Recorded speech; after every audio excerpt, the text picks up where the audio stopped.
Tuhan bimbing aku di jalanku, sehingga Selamat pagi Bapak Ibu Saudara-saudara yang Tuhan Yesus kasihi.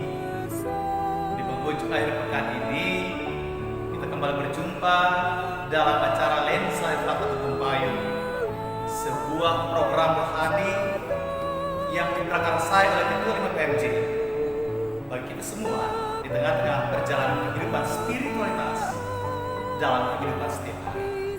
Hari ini kita akan disapa oleh kebenaran firman Tuhan yang terdapat dalam kitab Perjanjian Lama, kitab Keluaran pasal yang ke-17 ayat yang ke-5 hingga ayat yang ke-7. Namun konsentrasi kita adalah pada ayat yang ke-5. Mendahului firman Tuhan yang kita baca dan dengar, mari kita berdoa. Bersyukur untuk kehidupan yang Tuhan karunia kebaikan di hari yang baru.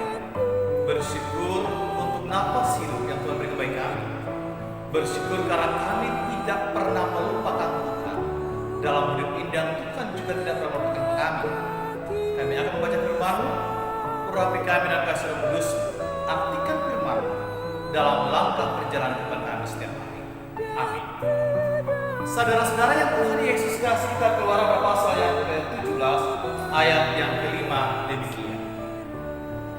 Berfirmanlah Tuhan kepada Musa, berjalanlah di depan bangsa itu dan bawalah beserta engkau beberapa orang dari antara para tua Israel. Bawalah juga di tanganmu tongkatmu yang kau pakai memukul sungai Nil, dan pergilah. Bapak Ibu Saudara-saudara yang Tuhan Yesus kasih, tema kita di pagi hari ini adalah jangan lupa Tuhan yang memimpin. Orang bijak berkata demikian, saudara-saudaraku, bahwa jangan pernah lupakan kebaikan dan jasa orang lain. Jangan pernah lupakan kebaikan dan jasa orang lain dalam hidup ini. Pesan yang hendak disampaikan oleh kata-kata ini adalah bahwa ketika kita menerima sebuah kebaikan dalam hidup ini dari orang lain, maka janganlah kita menjadi seorang yang pelupa atas kebaikan yang pernah atau kita terima dalam hidup ini dari orang lain. Saudara-saudara, kita mungkin pernah mendengar syair lagu ini dari sebuah grup band yang bernama Kuburan. Lagu demikian, syairnya pun berkata, lupa, lupa, lupa, lupa, lupa lagi syairnya. Ingat, ingat, ingat, ingat, cuma ingat kuncinya. Seringkali dalam hidup ini, saudara-saudara yang Tuhan Yesus kasihi, kita suka menjadi orang yang pelupa. Kita suka menjadi orang yang pelupa. Kita mungkin lupa pada orang-orang yang selama ini mengasihi kita. Atau kita juga seringkali lupa kepada Tuhan. Tidak jarang dalam hidup ini kita selalu ada kesulitan baru kita ingat pada Tuhan. Sama seperti Israel, saudara-saudara, yang lupa pada kebaikan Tuhan selama ini di tengah-tengah perjalanan hidup mereka. Tuhan sudah memelihara, Tuhan sudah menjaga, Tuhan sudah menuntun hidup mereka. Hal ini terlihat ketika dalam perjalanan mereka keluar dari Mesir di tengah-tengah padang gurun menuju tanah yang dijanjikan Tuhan. Kembali Israel bersungut-sungut kepada Tuhan. Bahkan terjadi pertengkaran antara orang-orang Israel dengan Musa yang memimpin mereka keluar dari Mesir. Pertengkaran itu, saudara-saudara, berkaitan dengan kehausan umat di dalam perjalanan. Musa pun mengadu kepada Tuhan. Musa datang pada Tuhan dan menceritakan keluhan umat Israel kepada Tuhan. Dan Tuhan pun berfirman kepada Musa. Pertama, berjalanlah di depan bangsa itu. Bawalah besertamu tua-tua Israel, juga tongkat di tanganmu yang engkau pakai untuk memukul sungai Nil. Maka aku akan berdiri di sana, di depanmu. Yang kedua, firman Tuhan kepada Musa ketika Musa mengadu keluhan Israel. Haruslah kau pukul gunung batu, dan dari dalam air akan keluar air yang memberikan kehidupan. Haruslah kau pukul gunung batu, dan dari dalamnya akan keluar air, sehingga bangsa itu dapat minum. Musa yang mendapatkan perintah itu pun kemudian melakukan apa yang diperintahkan oleh Tuhan untuk dilakukan. Bapak Ibu Saudara-saudara yang Tuhan Yesus kasih, budaya lupa menandakan bahwa kita manusia itu terbatas adanya.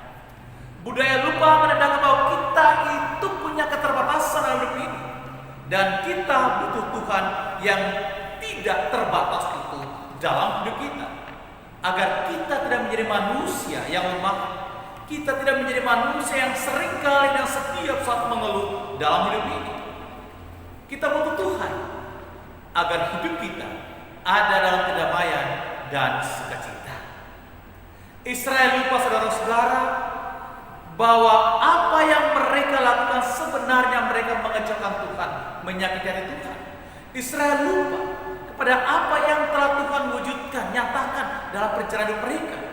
Ketika Tuhan memimpin mereka keluar dari Mesir, dalam perjalanan dan pengembaraan mereka ke padang gurun menuju tanah perjanjian Kanaan. Israel lupa kalau Tuhan juga sudah memberikan mereka makanan di tengah-tengah perjalanan untuk menguatkan tubuh jasmani mereka. Israel lupa kalau Tuhan itu begitu baik bagi mereka. Karena itu saudara-saudara yang Tuhan Yesus kasih, marilah kita jangan seperti Israel. Karena terkadang kita pun demikian. Kita lupa bahwa semua yang kita terima dalam hidup ini adalah pemberian Tuhan. Semua yang kita terima dalam hidup ini adalah pemberian Tuhan. Karena itu, marilah kita belajar dari Musa yang tidak mengandalkan diri. Musa mengandalkan Tuhan. Musa yang tidak mengeluh dalam setiap perjalanan hidupnya, tetapi ketika berjumpa dengan masalah dia datang pada Tuhan. Musa mengandalkan Tuhan dalam setiap perjalanan hidup dan kepemimpinannya. Dia tidak pernah lupa Tuhan. Kenapa harus Tuhan? Pertanyaannya demikian. Karena Musa tahu dan sadar bahwa baik hidupnya, bahkan tugas yang diembannya, kepemimpinannya, pekerjaan itu, semua itu dikaruniakan Tuhan. Semua yang dia terima dalam hidup ini, kesuksesan, keberhasilan, semata-mata karena kasih karunia Tuhan kepada diri dan hidupnya. Saudara-saudara, kita semua butuh Tuhan dalam hidup ini. Saudara, keluarga saudara, saya, kita semua butuh Tuhan dalam hidup ini untuk memimpin diri setiap kita, bahkan keluarga kita. Jika kita masih ada hingga saat ini, menikmati kekuatan bahkan nafas, bisa bergembira bersukacita dengan setiap orang yang ada di sekitar diri hidup kita, bisa menikmati kekuatan bahkan juga hidup dan kesehatan, itu semua semata-mata karena kasih karunia, kebaikan Tuhan bagi kita. Kesuksesan, keberhasilan, semua dalam hidup ini adalah pemberian Tuhan. Karena itu Bapak Ibu Saudara-saudara yang Tuhan Yesus kasih, jangan pernah lupakan Tuhan. Jangan pernah lupa Tuhan dalam hidup ini. Yesaya 49 ayat 14 hingga 16 berkata demikian. Aku tidak akan melupakan engkau. Lihat, telah melukiskan engkau di telapak tanganku. Tembok-tembokmu tetap di ruang mataku. Biarkanlah hidup selalu dipimpin oleh Tuhan. Berikanlah dirimu, berikanlah hidupmu, dan biarkanlah hidup keluargamu selalu dipimpin oleh Tuhan. Jangan pernah lupa Tuhan dalam hidup. Tuhan memberkati. Amin. Mari kita berdoa. Terima kasih Tuhan, ketika pagi hari ini kami boleh sapa kebenaran firman Tuhan. Terima kasih kalau Engkau juga mengingatkan kami tentang kuasa dan kebaikan dalam kehidupan kami. Terima kasih kalau Engkau juga mengingatkan kami supaya tidak lupa pada Engkau sebagai Sang Pemberi kehidupan, penyelamat yang menjaga, melindungi, dan menyelamatkan kami. Terima kasih Tuhan untuk semua kebaikan yang Engkau karuniai kami. Kami serahkan seluruh hidup kami, diri kami, keluarga kami, pekerjaan kami, rumah tangga kami, pendidikan kami, usaha kami, pelayanan kami ke dalam tangan kuasa. Biar Tuhan berkarya campur